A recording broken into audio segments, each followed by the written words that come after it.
Hi all, എല്ലാവർക്കും പുതിയൊരു വീഡിയോയിലേക്ക് സ്വാഗതം. ഇന്ന് നമ്മൾക്ക് നല്ല ഇമ്പോർട്ടൻ്റ് ലെവലിലും അതുപോലെ നല്ലൊരു മൂവ്മെൻറ്റിന് സാധ്യതയുള്ള സ്റ്റോക്കുകളും ഡിസ്കസ് ചെയ്യാം. ഇതൊരു എഡ്യൂക്കേഷണൽ പർപ്പസ് വീഡിയോ മാത്രമാണ്, ഇതൊരു റെക്കമെൻഡേഷൻ അല്ല. അപ്പോൾ ആദ്യമായി ഡിസ്കസ് ചെയ്യുന്നത് അപ്പോളോ ഹോസ്പിറ്റലാണ്. അത് നിങ്ങൾക്ക് ഈ ഒരു ക്യാൻഡിൽ കാണുമ്പോൾ തന്നെ അറിയാം, ഇന്നത്തെ മാർക്കറ്റിൽ അത് നല്ലൊരു വോളിയവും നല്ലൊരു ബ്രേക്ക് ഔട്ടും വന്നിട്ടുണ്ട്. അതുമാത്രമല്ല, ഇതിൻ്റെ ഒരു ഇമ്പോർട്ടൻ്റ് ആയിട്ടുള്ള ഒരു പോയിന്റ് എന്ന് പറഞ്ഞു കഴിഞ്ഞാൽ മൾട്ടിപ്പിൾ റെസിസ്റ്റൻസ് ആണ് ഇതിവിടെ ബ്രേക്ക് ആയിരിക്കുന്നത്. ഓക്കെ, ഞാനിവിടെ റെസിസ്റ്റൻസ് കാണിക്കാം. ഈ ഒരു റെസിസ്റ്റൻസ് ആണ് ഇവിടെ ബ്രേക്ക് ആയിരിക്കുന്നത്. അത് ഇവിടെ ഒരു ടച്ച് വന്നിട്ടുണ്ട്, ഇവിടെ ഒരു ടച്ച് വന്നിട്ടുണ്ട്, ഇവിടെ ഒരു ടച്ച് വന്നിട്ടുണ്ട്, വീണ്ടും ഇവിടെ ഒരു ടച്ച് വന്നിട്ടുണ്ട്. ഇവിടെ ഒരു ഫൈറ്റ് നടന്നു, ഒരു ഫേക്ക് ഔട്ട് നടത്തി, അത് നേരെ ഒരു ബ്രേക്ക് ഔട്ടാണ് വന്നിരിക്കുന്നത്. ഓക്കെ, അപ്പോൾ ഈ ഒരു ലെവൽ, ഈ ഒരു ഗ്രീൻ സോണിലാണ് നമുക്ക് സേഫ് ആയിട്ടുള്ളൊരു എൻട്രി. ഒരിക്കലും ഈ ഒരു ഹൈയിൽ പോയി ട്രേഡ് എടുക്കുന്നതിനെ ഞാനൊരിക്കലും സപ്പോർട്ട് ചെയ്യുന്നില്ല. അപ്പോൾ ഈ ഒരു ലെവൽ താഴെ ഇവിടെ വന്നിട്ട് റീടെസ്റ്റ് എടുത്ത് പോകാനുള്ള സാധ്യതകളാണ് കാണുന്നത്. അതുപോലെ ഈ ഒരു ലെവലാണ് ഇതിൻ്റെ ഈ ഒരു വ്യൂ ഇൻവാലിഡ് ആവുന്നൊരു പോയിൻ്റാണ് ഈ ഒരു ലെവൽ. ഓക്കെ, അപ്പോൾ ആരും ഈ ഒരു ഹൈയിൽ ട്രേഡ് എടുക്കുന്നത് നല്ലതല്ല. ഇതിൻ്റെ ഒരു നല്ലൊരു എൻട്രി ലെവൽ എന്ന് പറഞ്ഞു കഴിഞ്ഞാൽ ഈ ഒരു സോണാണ്. അതായത് മൾട്ടിപ്പിൾ ടൈം കഴിഞ്ഞ 2024 നവംബർ മുതലുള്ള ആ ഒരു റെസിസ്റ്റൻസ് ആണ് ഇവിടെ നല്ലൊരു വോളിയത്തോടുകൂടി ബ്രേക്കൗട്ട് വന്നിരിക്കുന്നത്. ഇനി ഒരു കൺസോൾട്ടേഷൻ കഴിഞ്ഞ് നേരെ ഒരു അടുത്തൊരു റൈഡിനുള്ള സാധ്യത ഈ ഒരു സ്റ്റോക്കിൽ വളരെയധികം കൂടുതലാണ്. ഓക്കെ, ഇനി അടുത്ത സ്റ്റോക്ക് നോക്കാം.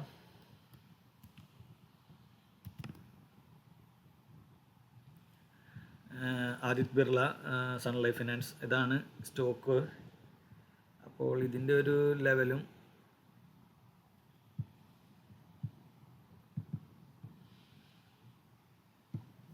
ഓക്കെ, ഇതാണ് ഇതിൻ്റെ ഒരു 2024 നവംബർ മുതലുള്ള ഒരു റെസിസ്റ്റൻസ് ആണ്. ആ ഒരു റെസിസ്റ്റൻസ് ലെവലിലാണിത് ഇപ്പോൾ ട്രേഡ് ചെയ്തുകൊണ്ടിരിക്കുന്നത്.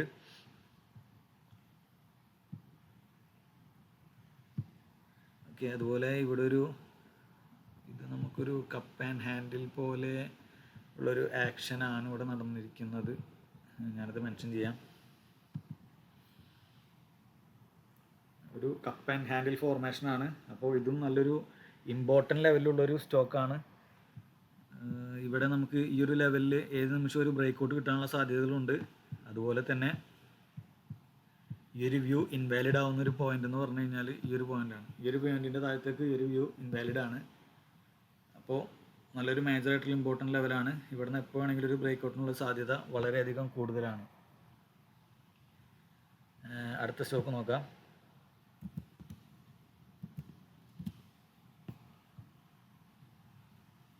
യുഎൻഒ മിൻഡ ലിമിറ്റഡ്, ഇതാണ് നമ്മുടെ അടുത്തൊരു സ്റ്റോക്ക് വരുന്നത്. അതും കഴിഞ്ഞ ഒരു നവംബർ ലെവലിൽ നിന്ന് നോക്കിക്കഴിഞ്ഞാൽ ഈ ഒരു റെസിസ്റ്റൻസ് ലെവൽ, ഓക്കെ, ഈ ഒരു ലെവൽ ബ്രേക്ക് ചെയ്യാനുള്ള ഒരു തയ്യാറെടുപ്പാണ്. മൾട്ടിപ്പിൾ ടൈംസ് അവിടെ ഒരു റെസിസ്റ്റൻസ് വന്നിട്ടുണ്ട്. അതുപോലെ തന്നെ ഈ ഒരു ലെവലാണ് അതിൻ്റെ സപ്പോർട്ട്. ഈ ചെറിയൊരു ഏരിയയിൽ, അതായത് ഈ റെസിസ്റ്റൻസിൻ്റെ ഏരിയയിൽ തന്നെ വൈഡ് റേഞ്ച് ആയിട്ടുള്ള ബുൾ ക്യാൻഡിൽസും വരുന്നുണ്ട്. അപ്പോൾ ഏത് നിമിഷം ഇതിനൊരു ബ്രേക്ക് ഔട്ട് കിട്ടാനുള്ള സാധ്യതയുണ്ട്. അതുപോലെ തന്നെ ഈ ഒരു ലെവലാണ് ഇതിൻ്റെ ഇൻവാലിഡ് ആയിട്ടുള്ളൊരു പോയിന്റ്. ഇതിൻ്റെ താഴെ വരികയാണെന്നുണ്ടെങ്കിൽ ഈ ഒരു വ്യൂ ഇൻവാലിഡ് ആണ്. അപ്പോൾ ഇവിടെ ഒരു ബിൽഡപ്പാണ് ഇവിടെ നടന്നുകൊണ്ടിരിക്കുന്നത്. ഈ ഒരു ഏരിയയിൽ നല്ലൊരു ബിൽഡപ്പ് നടക്കുന്നുണ്ട്. നമ്മൾക്ക് ഇതൊരു ബിൽഡപ്പ് ഏരിയ ആണ്. ഓക്കെ, ഇവിടെ ഒരു ബിൽഡപ്പ് നടക്കുന്നുണ്ട്. ഈ ഒരു ബിൽഡപ്പ് ആക്റ്റീവ് ആണ്, സ്ട്രോങ് ആണെന്നുണ്ടെങ്കിൽ എന്തായാലും നല്ലൊരു മൂവ്മെൻറ്റ് ഇവിടെ നമുക്ക് എക്സ്പെക്റ്റ് ചെയ്യാനായിട്ട് പറ്റും. ഓക്കെ, ഇനി നമുക്ക് അടുത്തൊരു സ്റ്റോക്ക് നോക്കാം. ഈ ഒരു വീഡിയോ മുഴുവനായി തന്നെ കാണാം. ഇതിൻ്റെ അവസാനം നമ്മൾ നിഫ്റ്റിയുടെയും ബാങ്ക് നിഫ്റ്റിയുടെയും ഒരു അനാലിസിസ് കൂടി നമ്മൾ നോക്കുന്നുണ്ട്. നെക്സ്റ്റ് സ്റ്റോക്കാണ് ഹിൻഡാൽകോ. അപ്പോൾ ഹിൻഡാൽകോയും ആ ഒരു സെയിം ഒരു പ്രീവിയസ് മൾട്ടിപ്പിൾ ആയിട്ടുള്ളൊരു റെസിസ്റ്റൻസ് ആണ് ഇവിടെ ബ്രേക്ക് ചെയ്യാനായിട്ട് പോകുന്നത്. ഈ ഒരു ലെവലാണ് ഇവിടെ ബ്രേക്ക് ഔട്ട് നടക്കാനുള്ള സാധ്യത വളരെ കൂടുതലാണ്. നല്ല രീതിയിലുള്ള ഒരു വോളിയം സ്പൈക്ക് ഇവിടെ കാണാം. അതുപോലെ വൈഡ് റേഞ്ച് ആയിട്ടുള്ള ബോഡി ക്യാൻഡിൽസും നമുക്കിവിടെ കാണാനായിട്ട് പറ്റും.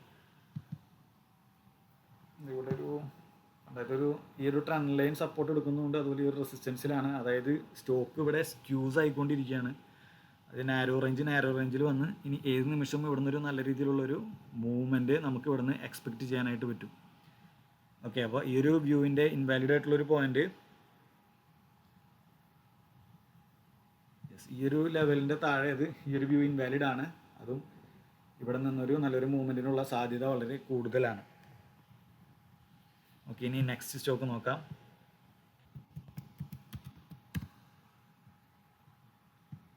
അപ്പോൾ ഈ ഒരു വീഡിയോ ഒക്കെ നിങ്ങൾക്ക് ഇഷ്ടമാണെന്നുണ്ടെങ്കിൽ എന്തായാലും ഇത് ലൈക്ക് ചെയ്യുക, മാക്സിമം ഷെയർ ചെയ്യുക. അപ്പോഴാണ് കൂടുതൽ അനാലിസിസ് വീഡിയോകളായിട്ട് വരാനായിട്ട് പറ്റുകയുള്ളൂ.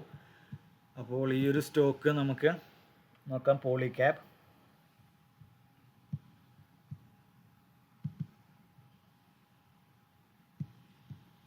ഇതൊരു റെസിസ്റ്റൻസ് ലെവലിൽ നല്ലൊരു ബിൽഡപ്പാണ് ഇവിടെ നടന്നുകൊണ്ടിരിക്കുന്നത്.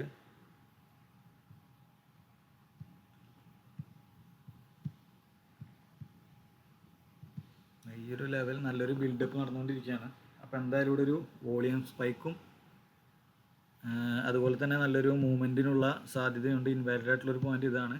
ഈ ഒരു ലെവലിൽ നല്ല രീതിയിൽ അത് നാരോ റേഞ്ച് ആയി കളിക്കുന്നുണ്ട്. ഏത് നിമിഷവും ഇവിടെ നിന്നൊരു നല്ല രീതിയിലുള്ളൊരു ബ്രേക്ക് ഔട്ട് നമുക്ക് എക്സ്പെക്റ്റ് ചെയ്യാം. ഓക്കെ, അപ്പോൾ ഇതൊക്കെയാണ് ഇന്ന് നമുക്ക് മാർക്കറ്റിൽ ഇമ്പോർട്ടൻ്റ് ആയി വന്നിരിക്കുന്ന സ്റ്റോക്സ്. അപ്പോൾ ഇതൊരു റെക്കമെൻഡേഷൻ അല്ല, എന്തായാലും സ്റ്റഡി പർപ്പസിനായിട്ട് ഇത് എടുക്കുക. അതുപോലെ എപ്പോഴും നിങ്ങളുടെ ഏതൊരു ട്രേഡ് എടുക്കുമ്പോഴും നിങ്ങൾ ആ റിസ്ക് റിവാർഡ് നോക്കിയിട്ട് മാത്രം ആ ഒരു ട്രേഡ് ഓപ്പൺ ചെയ്യുക. മിനിമം 1:2 റിസ്ക് റിവാർഡ് ഇല്ലാതെ നമ്മളൊരു ട്രേഡ് എടുക്കാൻ പാടില്ല. എപ്പോഴും നമ്മളെ റിസ്ക് പോയിന്റ് ക്ലിയർ ആയിരിക്കണം, നമുക്ക് ക്ലിയർ ആയിരിക്കണം. എത്ര ലോസ് വരും, എത്ര പോയിന്റ് ഉണ്ട്, അതിനനുസരിച്ചായിരിക്കണം നമ്മളെ ക്വാണ്ടിറ്റി വരേണ്ടത്. അപ്പോൾ എന്തായാലും പുതിയൊരു വീഡിയോ കാണുന്നതുവരെ ബൈ.